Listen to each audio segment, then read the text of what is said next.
kalau kita dipertanyakan sama Bapak Ibu di sini, itu budgetnya dari mana? Atau nanti jadi ketemuan BPK, terus siapa yang tanggung jawab?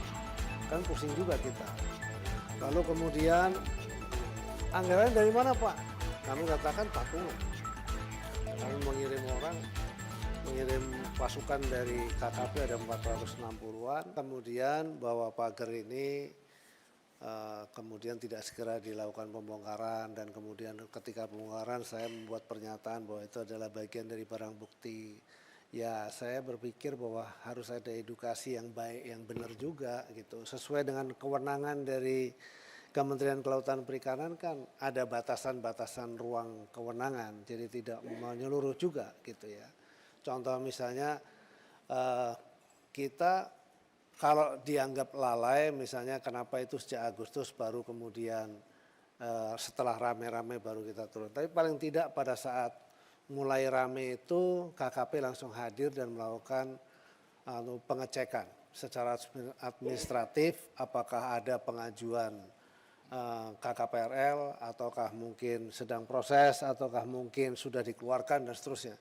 Setelah diketahui tidak ada, maka pada hari itu dilakukan penyegelan. Itu tahapan pertama begitu. Karena memang kita juga sudah melakukan ratusan kali penyegelan, itu tidak hanya di sini. Di seluruh Indonesia kita lakukan. Yang kalau tidak salah ada 196 kasus yang kita lakukan. Cuma tidak terberitakan seperti ini karena mungkin tidak terlalu menarik. Ada misalnya di Batam itu reklamasi yang menghancurkan hutan mangrove. Itu juga kita tindak, kita segel, dan padahal sudah ada KKPRL-nya tapi tidak sesuai begitu.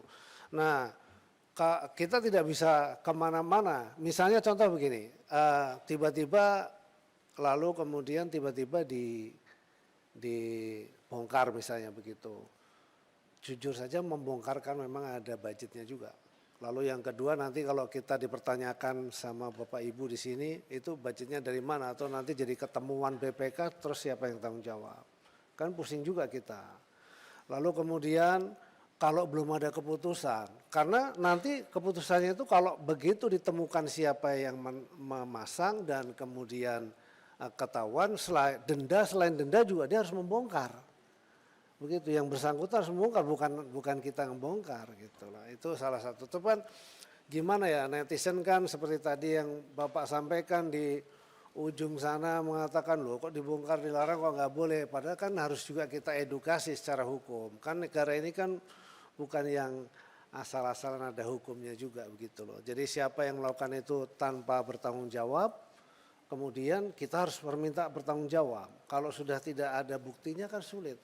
Bisa, bukti itu bisa melalui foto, bisa melalui video, ya bisa juga gitu.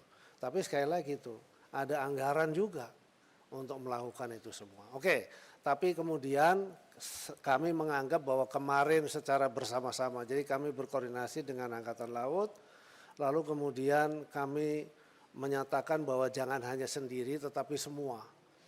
Ada dari kepolisian juga, ada dari Bakamla, kemudian ada dari KPLP, ada dari kami, ada dari Menteri ATR, karena kebetulan Menteri ATR juga di situ ada juga kasus sudah diterbitkan HGB saya nggak tahu di wilayah sebelah mana, itu nanti saya jelaskan soal itu.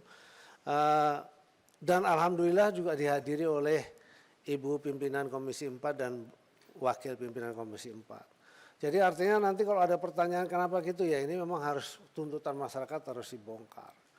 Nah itu artinya begitu. Kenapa kalau misalnya dipertanyakan ini anggarannya dari mana? Di sana pun ditanya kami oleh wartawan juga ditanya kami.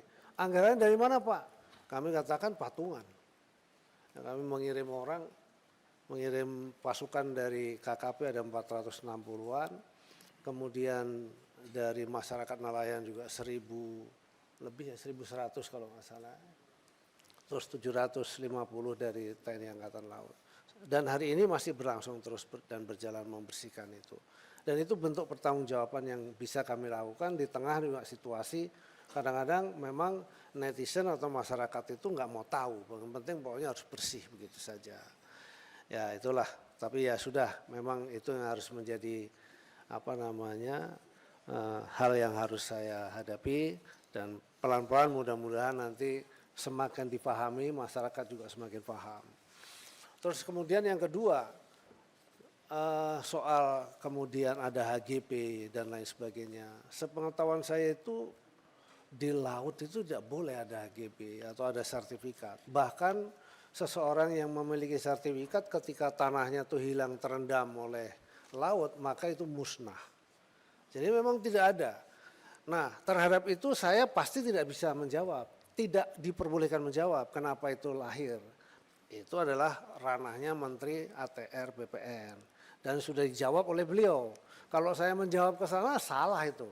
Karena tugas dan fungsi saya adalah mengawasi laut, mulai dari pesisir sampai ke tengah. Ketika ada bangunan yang tidak memiliki izin, atau di pulau-pulau sekalipun, ada bangunan yang tidak memiliki izin, kami harus hentikan. Dan kewenangan kami hanya sampai pada kewenangan denda administratif.